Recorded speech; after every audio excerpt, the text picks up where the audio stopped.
दोस्तों नमस्ते प्रणाम। तो कैसे हैं आप लोग? आई होप आप सब बहुत अच्छे होंगे। दोस्तों चलिए हम आपको एक और कहानी सुनाते हैं। कहानी का शीर्षक है रंग में भंग। दोस्तों इससे पहले कि हम आपको कहानी में ले चलें, आप हमारे चैनल को सब्सक्राइब करें और वीडियो को लाइक कर दें। तो चलिए शुरू करते हैं कहानी रंग में भंग। एक बार जंगल में पक्षियों की आम सभा हुई। पक्षियों के राजा गरुड़ थे। सभी गरुड़ से असंतुष्ट थे। मोर की अध्यक्षता में सभा हुई।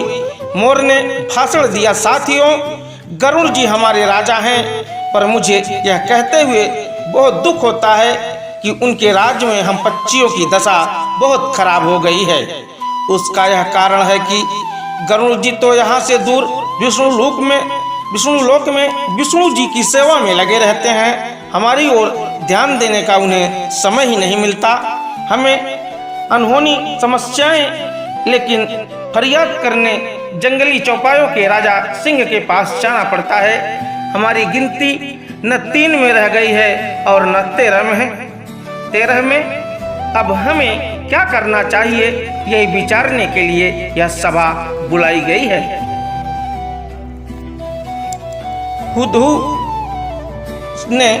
हुदहुद ने प्रस्ताव रखा, हमें नया राजा चुनना चाहिए जो हमारी समस्या हल करे और दूसरे राजाओं के बीच बैठकर हम पक्षियों को जीव जगत में सम्मान दिलाए।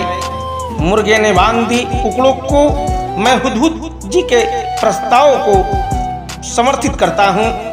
चील ने जोर की सीटी बजाई, मैं भी सहमत हूँ। मोर ने पंख फैलाए और घोषणा की तो सर्वसम्मति से तय हुआ कि हम नए राजा का चुनाव करें, पर किसे बनाएं हम राजा। सभी पक्षी एक दूसरे से सलाह करने लगे। काफी देर के बाद सारस ने अपना मुंह खोला। मैं राजा पद के लिए उल्लू जी का नाम पेश करता हूँ। वे बुद्धिमान हैं, उनकी आंखें तेजस्वी हैं, स्वभाव अति गंभीर है, ठीक जैसे राजा को शोभा देता है। हार्नबिल ने सहमति में सिर हिलाते हुए कहा, सारस जी का सुझाव बहुत दूरदृष्टितापूर्ण है। यह तो सब जानते हैं कि उल्लू जी लक्ष्मी देवी की सवारी हैं। उल्लू हमारे राजा बन गए तो हमारा दारिद्र्य दूर हो जाएगा। लक्ष्मी जी का नाम सुनते ही सब पर जादू सा प्रभाव हुआ। सभी पक्षी उल्लू को राजा बनाने पर राजी हो गए।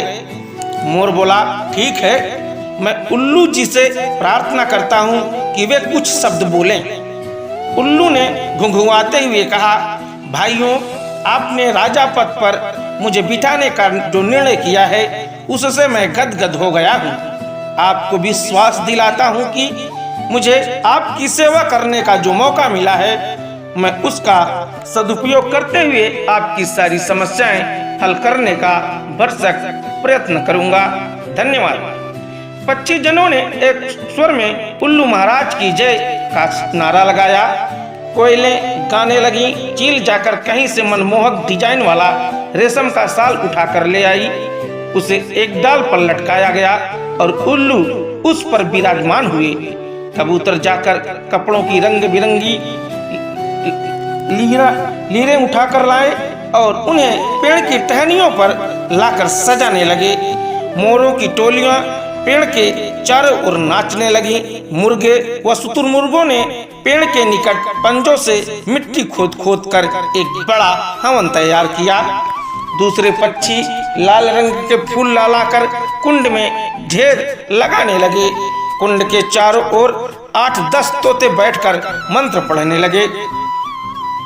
बया चिड़िए ने सोने व चांदी के तारों से मुकुट बना डाला तथा हंस मोती लाकर मुकुट में फिट करने लगे। 2 मुख्य तोते पुजारियों ने उल्लू से प्रार्थना की कि हे पक्षी श्रेय, चलिए लक्ष्मी मंदिर चलकर लक्ष्मी जी का पूजन करें। निर्वाचित राजा उल्लू तोते पंडितों के साथ लक्ष्मी मंदिर की ओर उड़ चले। उनके जाने के कुछ क्षण पश्चात ही वहां कौआ आया। चारों ओर जश्न था। माहौल देखकर वह चौंका। उसने पूछा, भाई यहाँ किस उत्सव की तैयारी हो रही है? पक्षियों ने उल्लू के राजा बनने की बात बताई। कौवा चीखा, मुझे सभा में क्यों नहीं बुलाया गया? क्या मैं पक्षी नहीं हूँ? मोर ने उत्तर दिया, यह जंगली पक्षियों की सभा है।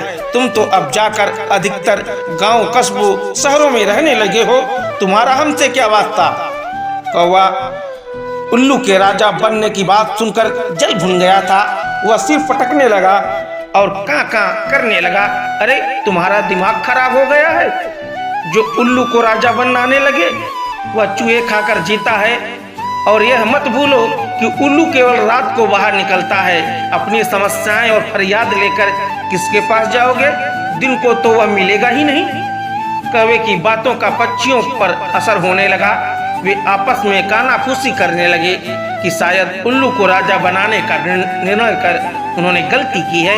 धीरे धीरे सारे पक्षी वहां से खिसकने लगे। जब उल्लू लक्ष्मी पूजन कर तोतों के साथ लौटा तो सारा राज्याभिषेक स्थल सूना पड़ा था। उल्लू धुआं धुआं सब कहाँ गए? उल्लू की सेविका खंडहरी पेड़ पर से बोली। कौवा आकर सबको उल्टी पट्टी पढ़ा गया। सब चले गए, अब कोई राज्याभिषेक नहीं होगा। उल्लू चोंच पीस कर रह गया। राजा बनने का सपना चूर चूर हो गया। तब से उल्लू कौवों का बैरी बन गया है और देखते ही देखते उस पर झपट्टा मारता है। दोस्तों, इस कहानी से हमें यह सीख मिलती है कि कई में दूसरों के रंग में भंग डालने की आदत होती है और वे उम्र भर यही करते रहते हैं और लोगों से दुश्मनी मोल ले बैठते हैं। अगर कहानी आपको अच्छी लगी हो तो आप हमारे चैनल को सब्सक्राइब करें और इस कहानी को अपने दोस्तों के बीच शेयर अवश्य करें। मिलते हैं कल एक नई कहानी के साथ। तब तक के लिए जय हिंद, जय भारत, वंदे मातरम।